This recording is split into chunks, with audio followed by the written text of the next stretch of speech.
Əgər pensiyaların artmağını istəyirsinizsə, kanala abunə olun və videonu bəyənməyi unutmayın. Sabah Bakı, Sumqayıt və Abşeron rayonları üzrə oktyabr ayının pensiya ödənişlərinə start veriləcək. Bu barədə məlumatı Dövlət Sosial Müdafiə Fondu (ƏYM) yayıb. Qurumun açıqlamasında bildirilir ki, vətəndaşların sosial rifahının qorunması, pensiyaçıların gəlir sabitliyinin təmin olunması və ödənişlərin gecikmədən aparılması məqsədilə bütün texniki hazırlıq işləri yekunlaşdırılıb. Sınıfın məlumatına görə, pensiyaların ödənişi mərhələli şəkildə həyata keçirilir və ilk mərhələdə paytaxt Bakı, Sumqayıt şəhəri və Abşeron rayonu üzrə pensiyaçıların vəsaitləri onların bank hesablarına köçürüləcək. Daha sonra növbəti günlərdə Gəncə, Mingəçevir, Naftalan, Lənkəran, Şəki, Quba, Qusar, Xaçmaz, Zaqatala, Qazax, Bərdə, Yevlax, Masallı, Cəlilabad, Şirvan, Sabirabad, Saatlı, İmişli, Ağcabədi, Ağdaş, Goranboy, Tovuz, Salyan, Siyəzən, Lerik, Yardımlı, Qəbələ, Oğuz, Balakən, Astara, Şamaxı, Qobustan və digər bölgələrdə də pensiyaların ödənişi qrafik üzrə həyata keçiriləcək. Qurum qeyd edib ki, yaşa görə, əlilliyə görə və ailə başçısını itirməyə görə pensiya hüququna malik şəxslər, həmçinin güzəştli şərtlərlə pensiya alanlar bu ayda ödənişlərini tam məbləğdə və vaxtında əldə edəcəklər.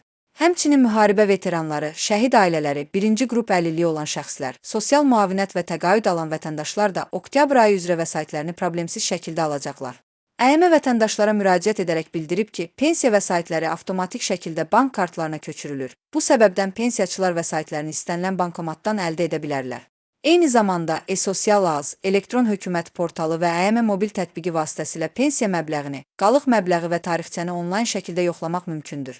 Qurumun məlumatında vurğulanır ki, son illərdə ölkədə pensiya təminatı sisteminin rəqəmsallaşdırılması və şəffaflaşdırılması istiqamətində ciddi addımlar atılıb.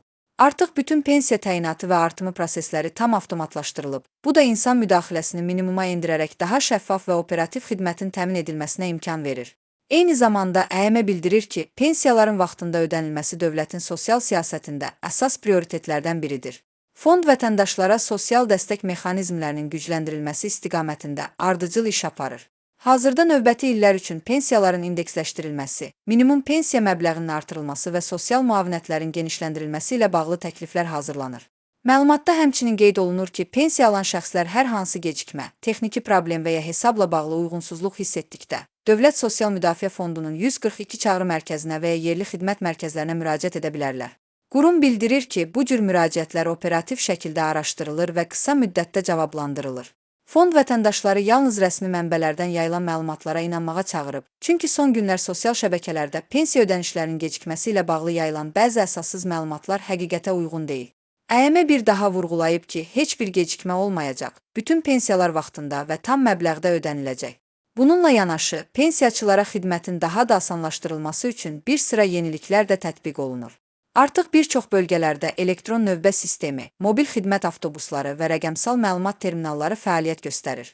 Bu xidmətlər vasitəsilə vətəndaşlar pensiya kartı, şəxsiyyət vəsiqəsi və digər sənədlərlə bağlı məsələləri yerindəcə həll edə bilirlər. Son olaraq ƏYM bildirir ki, bu tədbirlər ölkə üzrə sosial sabitliyin qorunmasına, pensiyaçılara dövlət qayğısının artırılmasına və sosial rifah səviyyəsinin yüksəldilməsinə yönəlib.